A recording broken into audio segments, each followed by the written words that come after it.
ওকে,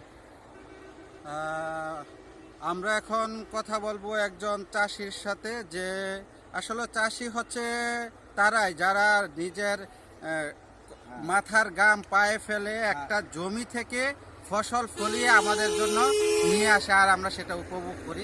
এই জমিনের মধ্যে ফসল ফলানো যে কত কষ্ট, যারা কৃষক শুধু তারাই বলতে পারবে।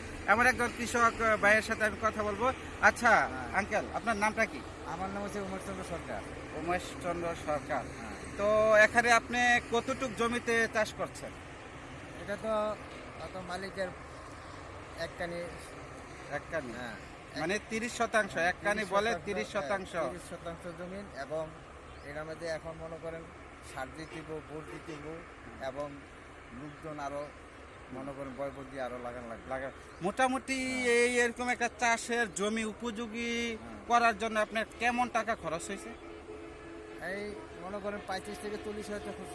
হ্যাঁ, 35 থেকে 40 দর্শক আপনাদেরকে একটা জিনিস কোট করি। এক কানি মানে 30%, যেটা কুমিল্লার ভাষায় এক কানি বলে, আর শতাংশ হিসাবে আমরা 30% জমিতে টমেটো চাষ করতে আপনার 35 থেকে 40 হাজার টাকা খরচ হয়। এই যে আপনি এতগুলি টাকা যে এখানে ইনভেস্ট করেছেন, এখান থেকে আল্লাহর রহমতে আপনার কেমন লাভ হবে? লাভ হবে। লাভ যে হবে না তা কোনো বাদ না, লাভ হবে। খরচ করেও আমরা আর 30-40 হাজার টাকা 30-40 হাজার টাকা। হ্যাঁ। আমরা একজন কৃষকের সাথে কথা বলে যেটা জানতে পারলাম, উনি এখানে যে ইনভেস্ট করছে তার ডাবল লাভ হবে। হ্যাঁ। তার মানে 30,000, যদি 40,000 টাকা খরচ হয় 40,000 টাকা লাভ হবে।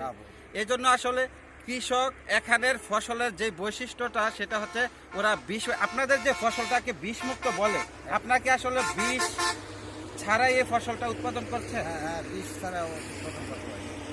বিষ দিলে তো তাহলে ফুলগুলো বেড়ে যাবে, মারা যাবে। হ্যাঁ, যেটা ফুল যেভাবে বাঁচতে পারে সেই ফুলটাকে উপযোগী করতে হবে। আর মারা গেলে তো তাইলে তো আমার ফসল জমির মাঠেই শেষ হয়ে যাবে। বুঝতে পারছি। বিষমুক্ত দিতে হবে। বিষমুক্ত। আপনারা যদি বিষমুক্ত টমেটো খেতে চান, তাহলে আপনাদেরকে বলবো আপনারা চলে আসুন ঢাকা থেকে 60 কিলোমিটার দূর ইলিয়াটগঞ্জের টামটা গ্রামে। যেটা টামটা আগে বিখ্যাত ছিল বাঙ্গির জন্য। এবছর সেই বাঙ্গি আশানুরূপ ফসল হয় নাই। এটা বাঙ্গির পরপরেই ওরা টমেটো চাষটা করে। তো আমি আশা রাখবো যারা পাইকারি নিতে চান অথবা খুচরা নিতে চান, এদিকে যাওয়া আসার পথেও আপনারা রাস্তা থেকে গাড়ি থামিয়ে এই টমেটো সংগ্রহ করতে পারবেন। রাস্তায় হ্যাঁ, দাউদকান্দি থানায় এই ফসলটা রাখা হয়। তো আশা করি আপনারা এই কৃষকের মর্যাদা বুঝবেন, তাদেরকে সবসময় সম্মান করবেন। সেটাই আপনাদেরকে জানানোর জন্য আজকে আমরা এসেছি। আমার সাথে এসেছেন আলমগীর ভাই। আলমগীর ভাই আশা করি আপনাকে দু একটি কথা বলবে, আপনারা শুনবেন। আচ্ছা দাদা, আপনি তো এই জমিটা আপনি করছেন, এই জমিটা করছেন, এখন আপনি কি একটু আমাদেরকে বলবেন যে আপনার এই যে একটা গাছ, এই একটা গাছ দেখলাম, এই গাছটা এটুকু নিয়ে এই অবস্থানে আছে, এই গাছটার থেকে আপনি এখন তো মনে হয় যে 3 কেজি 4 কেজির মতন ফলন আছে এই মুহূর্তে, 4 কেজি আছে এই মুহূর্তে। পরবর্তীতে আরও দেখা গেছে তার আগার মেঝে এই যে ফলনের এই যে ফুল আছে, তারপরে কিছু আরও করা দেখা যাচ্ছে টমেটো, এটা মিলে টোটাল মিলেইয়া মানে আপনি শেষ করা পর্যন্ত গাছ একবারে মরে যাওয়া পর্যন্ত কয় কেজি টমেটো একটা গাছে থেকে আপনারা পাবেন? একটা টমেটো খেতে একটা 5 কেজিও হয় বা 6 কেজিও হয়, আবার একটা মানে 3 কেজিও হয়।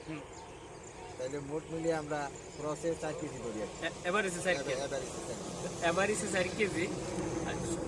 এভারেজে 4 কেজি। সম্মানিত দর্শক, 30% জায়গাতে, যেটা 30 ডিসেম্বর অনেক সময় অনেক জায়গায় বলা হয়, 30% জায়গার মধ্যে কৃষক তারা 3,500 থেকে 3,500 চারা রোপণ করে।